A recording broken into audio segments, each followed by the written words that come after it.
kulanti habboon daawadayaal waxa aynu ka daba tegi doonaa wacdarihii xalay toole waxa ay ku beegnayd 26 Juun xuskii 66 guurada Jamhuuriyadda Soomaaliland markii ugu horeysay ee taariikhda la yaqaano ay dunidan aqoonsi ka heshay iyo dalalkii aqoonsaday waxaase barnaamijka aynu ku soo qaadan doonaa laba madaxweyne oo xalay toole hadlay وحسن الشيخ محمود يا عبد الرحمن محمد عبد الله عقال موقال أيان إذا كنت تسدونا نولي بموضوع أو كهضلي أنت أي سجرة إن عبكم تيجا أركتدي إنك قيب قاطع سيدو كلا شهر قرية برنامج كان الله يتصار ويهي ما أنت كلا كون إيا سجال بقول إيا لحدن كيو حلو دبال دقيقة جمهورية الصومالي لا نقول سجيدا وحنا التاريخ تبوح حسن دلالك أقوم صديق ولح إيا صدن دلال Soomaaliya soo aqoonsigan ay haysataba waa kii Somaliland la siiyay waxa Cabdiraxmaan Maxamed Cabdilaahi Cigaal qodbadiisa ku jirtay wadamadii aqoonsaday iyo kuwii ugu horeeyay sidoo kale wuxuu barnaamijka ku soo qaadanaya maanta iyo cid ay aqoonsi ka doonayaan Israa'iil ahay ee wadamada qaramada midoobay ka tirsan dhamaantood ay risaalad u direen balse laakiin laba wadan ay ka soo jawaabtay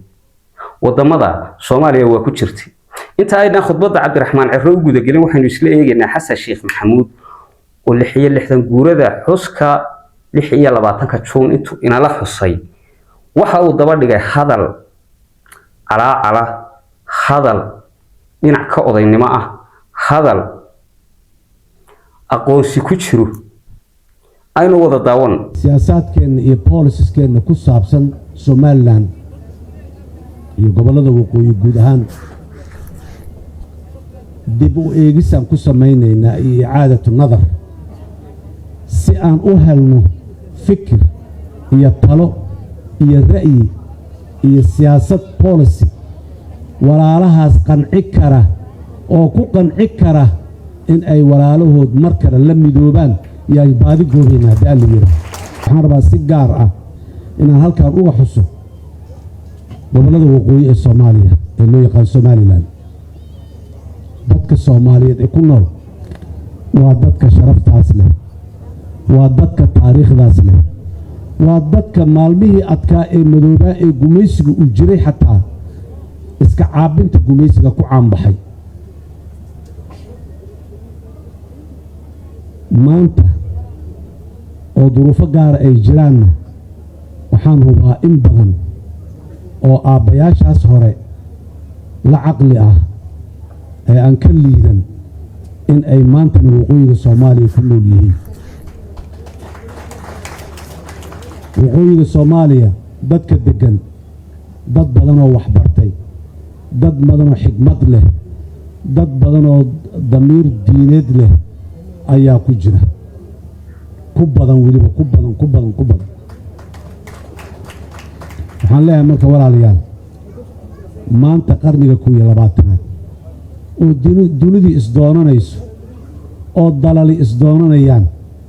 oo markay ugu yaraadaan siyaasadda iyo dawladnimada waa halkeeda bal dhaqaalaha aan isku darsanno oo suuqa aan su furanno oo aan nolol fiican kor u qaadno ay ku wada haminayaan kana joogis annaga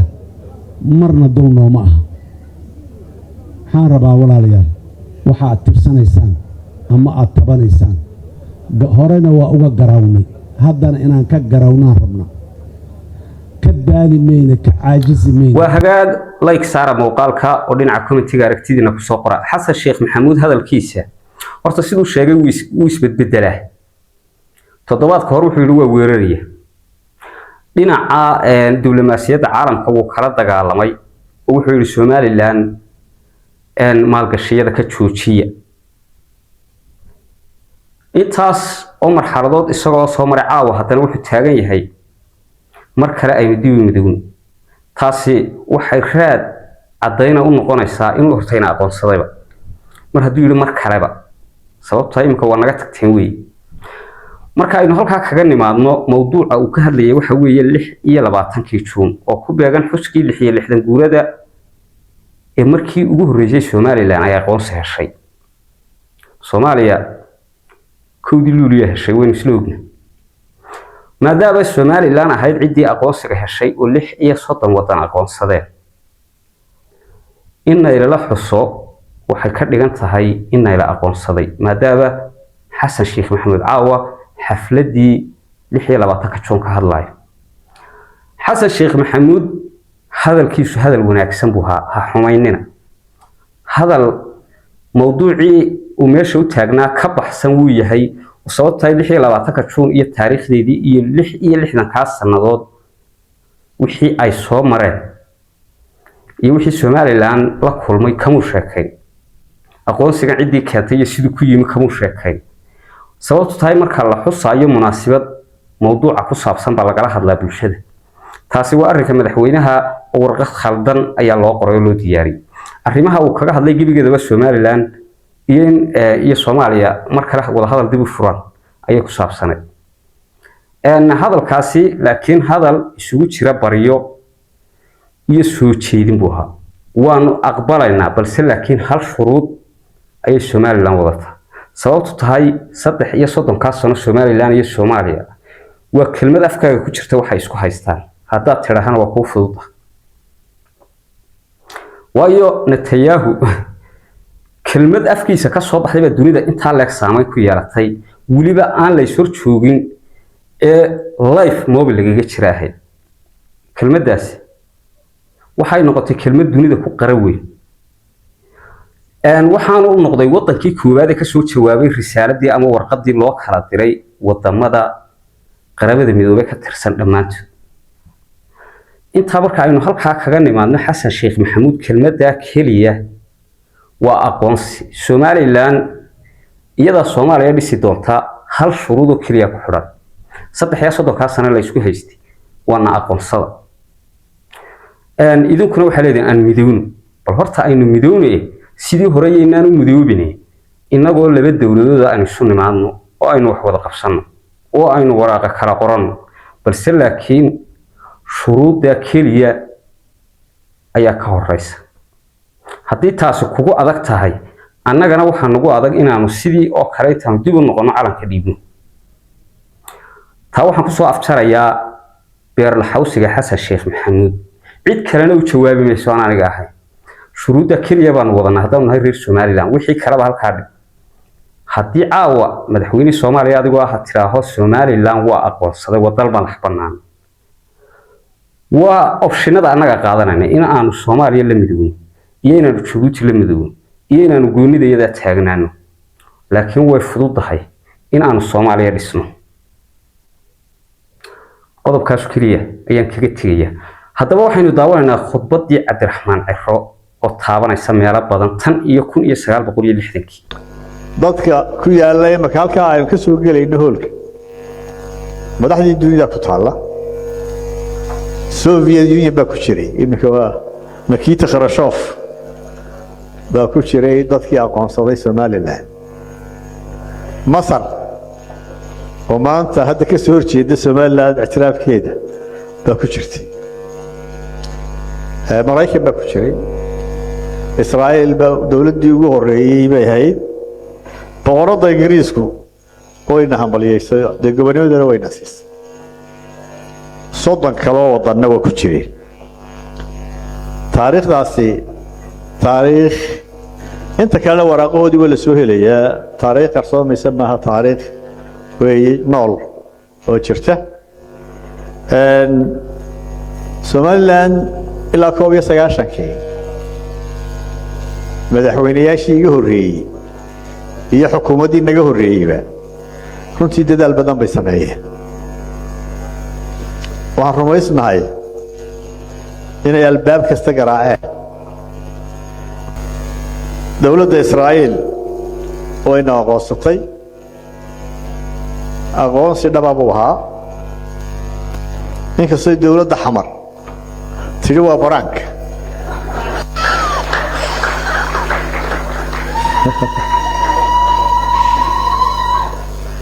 laakiin aanu barank ahayn waxa cadeeyay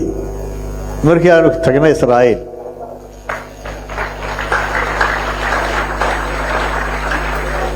ko martiqaadku wuxuu ahaa waxa loo yaqaano state visit madaxweyne ama ra'iisul wasaaradda la aqoonsan yahay ayaana loo fidiyaa markii aanu tagnayna dowladda Israa'iil waa dowlad baarlamentariya head of state waa madaxweyne marka madaxweynahana soo dhaweeyay astaantii qaranka la tumay calanka Somaliland baa la saaray waana inta loo sameeyo madaxweyne kastoo yimaada hadduu Trump yimaado hadduu mid kale yimaado waxa kaloo aanu la kulannay intii aanu joognay dhammaan mas-uuliyiinta ugu sarreysa waddanka Israa'iil aniga wafdiguba oo ku jiro prime ministerku aanu kulamo badan la yeelannay heshiis hordhaca oo iskaashiyana aanu wada saxnay waanu soo bandhigi doonaa golayaasha haddii la yiraahdo laba waddan oo ay soo jawaabay miduhu Israa'iil oo yiri wada aqoonsanayna midna waa Denmark oo amaanay Somaliland iyo waxay qabsatay iyo achievementkeeda laakiin yiri waxaan ka xunno idima ictiraafi karo uu kooban yahay waxa weeyaan meelaha aynu iska kaashanayno kaliya ayaa ku qoran hadday tahay amniga hadday tahay horumarka ama beeraha noqoto ama biyaha noqoto ama caafimaadka ha noqoto qaarkood waa iska bilaabmeen biyaha kale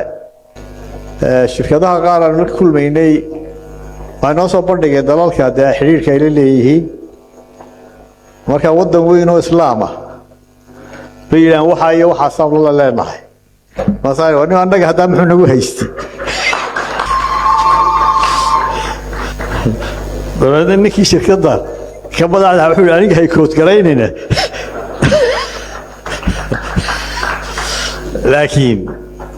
waddankaasi Saudi Arabia qaadib al-Haramayn وتخي لايك سارة موقالك ودينا كوميتيغا أركتيدين ku soo qora madaxweynaha jamhuuriyadda Soomaaliland hadallo badan oo qosol iyo qisab isugu jira weeyaan ugu horeyn 600 wadan ee Soomaaliland aqoonsaday ee sawiradoodii madaxweynayaashii macquul dhintay waxa ku jira sidoo sheegay Nikita Khrushchev waa kii midowga Soviet uga dambeeyay Joseph Stalin waxa uu ahaa malaa wadankii labaad ee aqoonsaday mise kii saddexaad miya boqortooyada Ingiriiska ku jirtay Mareykanka ku jiray Israa'iil laakiin way ugu horeysay sida uu hadlay waa mowduuc ku saabsan 26 Juun ma aha sidii Xasan Sheekh Maxamuud wuxuu ka hadlay arrimihii 26 Juun sidii xorriyadda loo qaatay iyo sidii aqoonsigu ku yimi laakiin maanta oo ay tahay 2026 maxaa dhacay waxayna aqoonsaday horta Israa'iil oo kaliya wadamo badan oo loo diray warqada waa sida madaxweynuhu sheegay waxa jirtay laba wadan oo kaliya inay warqada ka soo jawaabeen waxay la kulmeen ama socdaalkiisa uu kaga hadlay arrimo badan oo dhinaca xiriirka ganacsiga ah in ay shirkado Israa'iil leedahay ula tageen kuwa kamida waxa uu sheegay inay wadamada islaamka ah inaga inuu cambaareeya maxaa Israa'iil ay ka dooneen inay gacan saar la leeyihiin aynay soo taagtay arrimihii ganacsi iyo xiriiradii ay la sameyn lahaayeen taasina waxay cadeyn u tahay waxa la kala riixanayaa in aanay ahayn sida dadku u sawiranayaan ka soo gudub tan iyo 1960kii Somaliland waxay ahayd horta marka hore dawladdii u horeysay ee Soomaali intay madax banaani qaadato la aqoonsado afar casho kadibna waxa la aqoonsaday koowii Luuliya Soomaaliya waynu midownay inagoo aan wax warqada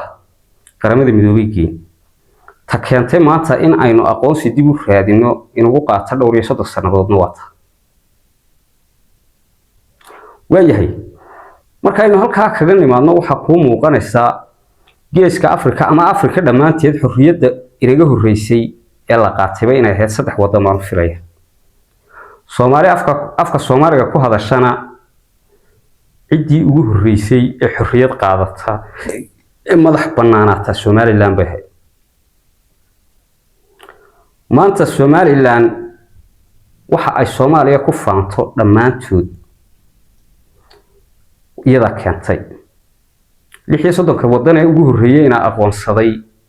ayaa Soomaaliyana aqoonsaday. sidaas ayaynu dawladda oran jiray Jamhuuriyadda Soomaaliya ku noqon. waxaan maanta ay ku faamaan dhammaantoodna oo xagga Somaliland ka yimi. haddaba Xasan Sheekh Maxamuud hadalkiisu caawa waxa uu ka dhawaa hadalladii hore uu oran jiray.